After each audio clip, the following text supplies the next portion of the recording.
ইসলাম জাকাত ভিত্তিক অর্থনীতির কথা বলে।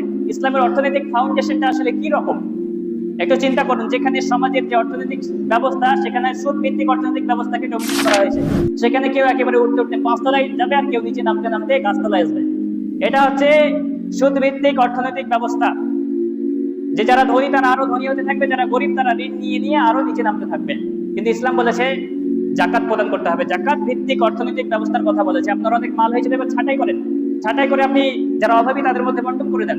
এ ব্যাপারে আল্লাহ পাক রব্বুল আলামিন বলেছেন যে হে ঈমানদারগণ, আমি তোমাদেরকে যে রিজিক দিয়েছি সেটা থেকে তোমরা ব্যয় করো। আকিমুস সালাতা ওয়া আতুজ যাকাতা, বহুবার বলেছেন আল্লাহ যে তোমরা সালাত কায়েম করো, যাকাত প্রদান করো। নবী মুহাম্মদ সাল্লাল্লাহু আলাইহি সাল্লাম ছিলেন সবচাইতে বড় দানশীল, এবং রমাদান আসলে পরে তিনি আরো বেশি দান করতেন। আমি বলেছিলাম হয়তোবা যে আমাদের অনেকে ধারণা যে দান করলে পরে কমে যাবে আমাদের সম্পদ, এটা আমাদের সংকীর্ণ হৃদয়ের চিন্তা ভাবনা বা ধারণা। কিন্তু আল্লাহ পাক রব্বুল আলামিন ওয়াদা করেছেন যে যারা দান করে আল্লাহ পাক রব্বুল আলামিন তাদের ইসলামের অর্থনৈতিক ব্যবস্থার কথা বলা হয়েছে, সেটা হচ্ছে জাকাত ভিত্তিক। সেখানে পৃথিবীর কোনো মানুষ অভাবী থাকবে না, কোনো মানুষ হতদরিদ্র থাকবে না।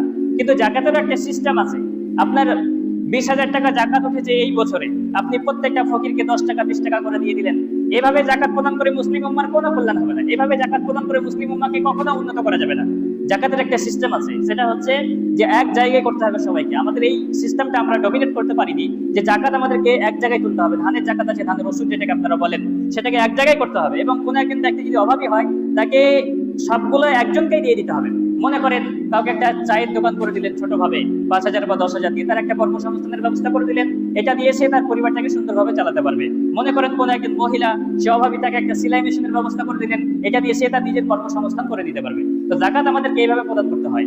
আমরা বাহাদুরি দেখাতে গিয়ে আমরা নিজেরা 5 টাকা 10 টাকা করে জাকাত প্রদান করি, ফলে মুসলিম উম্মার কোনো কল্যাণ হয় না। রাসূল সাল্লাল্লাহু আলাইহি সাল্লাম ভালোভাবে বুঝেছিলেন যে আমি হব মদিনার হেড অফ দ্য কান্ট্রি, আর অর্থনৈতিক ভারসাম্য, অর্থনৈতিক ক্ষমতা থাকবে ওই ইহুদিদের কাছে। এই রাষ্ট্র তো আমি চালাতে পারবো না।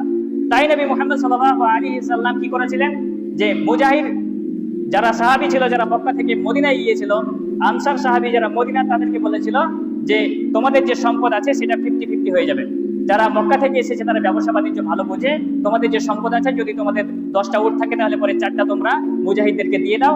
যদি তোমাদের 1 লাখ টাকা থাকে তাহলে পরে 40,000 টাকা তোমরা মুজাহিদদেরকে দিয়ে দাও। যদি তোমাদের 5 বিঘা জমি থাকে তাহলে পরে 2.5 বিঘা মুজাহিদদেরকে দিয়ে দাও।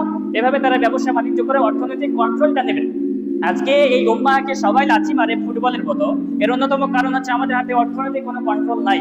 সবাই আমরা ওই ডলারের মুখাপেক্ষী হয়ে আছি, এর জন্য আমরা মার খাচ্ছি। ঠিক আছে, আল্লাহ রাসূল সাল্লাল্লাহু আলাইহি সাল্লাম এটা ভালোভাবে বুঝেছিলেন, অর্থনৈতিক কন্ট্রোলটা দিতে হবে। তাই আল্লাহ রাসূল সাল্লাল্লাহু আলাইহি সাল্লাম বলেছেন যে তোমরা ব্যবসা করে, ব্যবসায়ী বারাকা রয়েছে। কিন্তু আমরা হয়ে আছি চাকরির মুখাপেক্ষী।